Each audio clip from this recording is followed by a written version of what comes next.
Let's have some fun. How many of you are in debt? Financial debt. Come on, let's raise your hands. Let's just say it, probably every American. And I'm not talking about the good debt. Like if you have a mortgage, you're in debt, okay? Like how would you feel, okay? How would you feel right now knowing that every cent of all the debt you owe is completely forgiven right now? How would you feel? Okay? Now, we're pretty excited about that because maybe money's a little too close to the heart. Just saying. You got more whoops on that than I did with sin, okay? I'm just saying. So, think about this illustration because he's paid for all of our debt, past, present, future. Now, it's like getting a credit card and you needed, like say there was an emergency and you needed to use a credit card and the bill came and you got the bill and you're ready to pay it off, but you open it up and it says paid. And so then you ended up using your credit card again and you got another bill and you're like, oh my goodness, I don't know how I'm going to pay this one off. And you open up the bill and it says paid. Every future debt that you would incur would be forgiven. How much more so with our sin?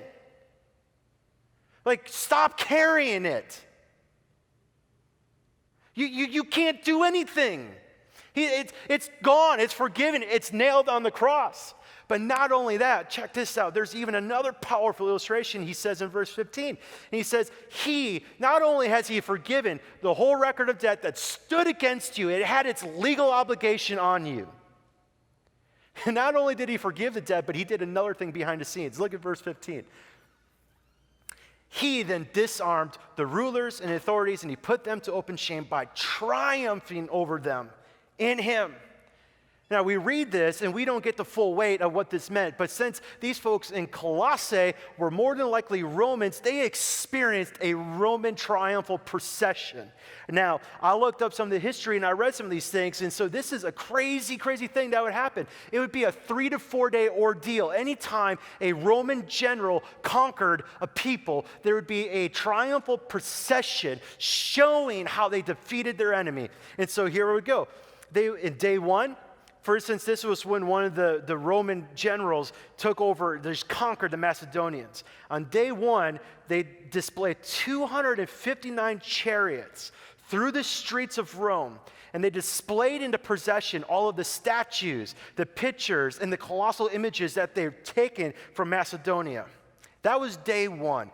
Day two, innumerable wagons that bore all of the armor of the Macedonian army. They were piled up on wagons upon wagons upon wagons, and they did it in such a way that it would create so much noise that it would be terrifying to the ear, and so in such a way that the light would hit the armor and it would be so bright, just to show them that we conquered them.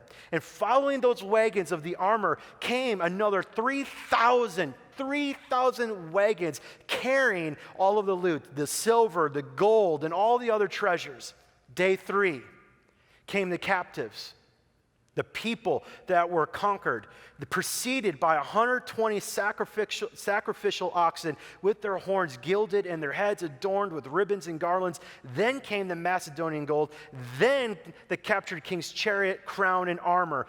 Then came the king's servants, weeping, with their hands outstretched, begging the crowds for mercy. Next came the king's children. Then the king himself, clad in black, followed by endless prisoners. And then finally came the general, seated on the chariot, magnificently adorned, dressed in a robe of purple, interwoven with gold, and holding a laurel branch in his right hand. And the army was divided in companies, and some were singing songs of triumph. This is the image that Paul is using of Jesus over our enemy.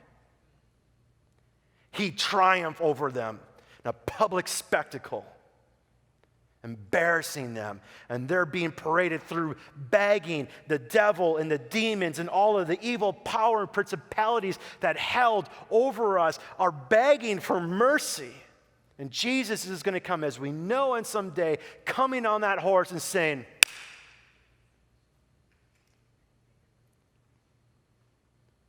you don't need anything else besides Jesus, church. You don't need anything else. He stripped away all of the powers and their potency that was held over you. You are now free.